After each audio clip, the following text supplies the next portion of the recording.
I'm just feeling very happy right now because I'm in the midst of handsome, amazing looking guys.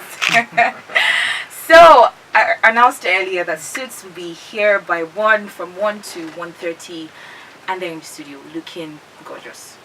So we're not supposed to use gorgeous for men, but I'm telling you they're looking gorgeous. Amazing people in the studio. So we have 3 amazing men in the studio. Seun, Makoji, and Barrister Yazeed. How you doing?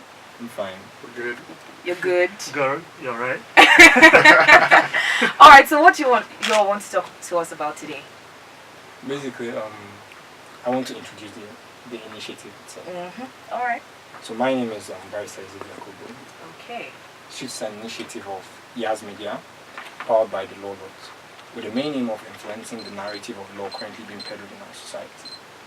At the time of spiral evolution, law shouldn't just be about getting caught to the Nigerian bar or wearing a wig and gown and going into court to litigate.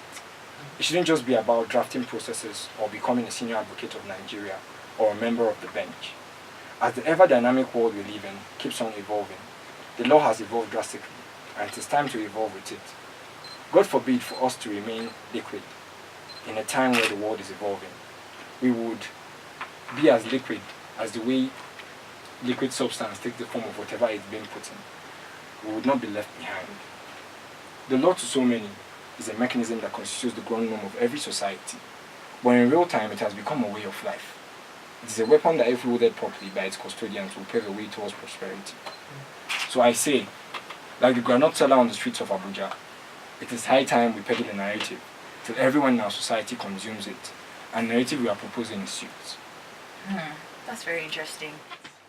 The participation in the elections from 2015 to 2019.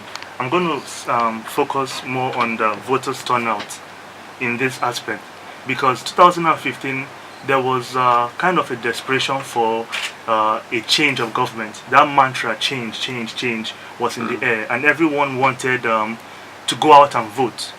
It will surprise us that in 2015, when the elections held, we had about 67,422,005 registered voters.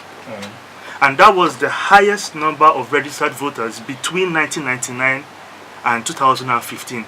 But it will surprise you that only 29,432,083 people actually turned out to cast a vote in the election.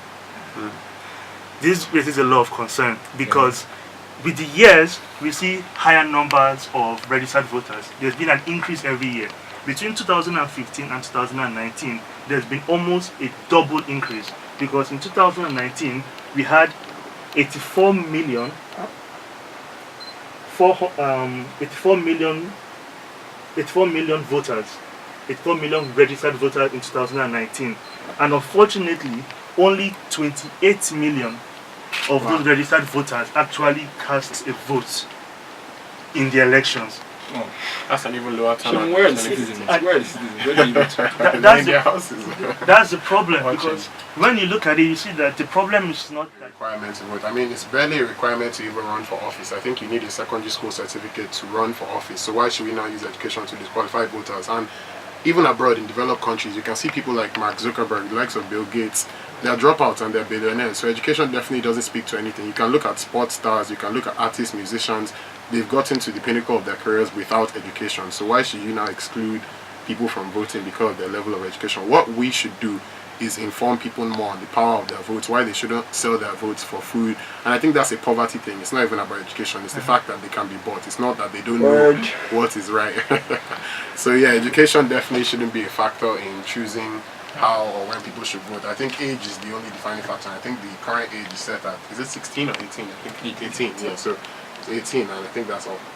So Lambo, I hope that answers your question. I don't know if Jim has something to add. I completely agree with Seun right here.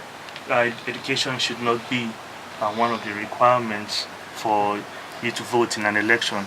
He spoke about age being the requirement, and as well, the fact that you are a citizen of the country is your fundamental requirement to vote. Okay, let's take this call, sorry, before you continue. Don't forget your train of thought, please. Hello? Oh, Okay, we lost that call, but do keep your calls coming through on 090-30,899 and 080, pardon me, 998-777-0. Those are the numbers to call to let us know what you're thinking. If you have a question, just call in and let us know. Makoji, you were saying something.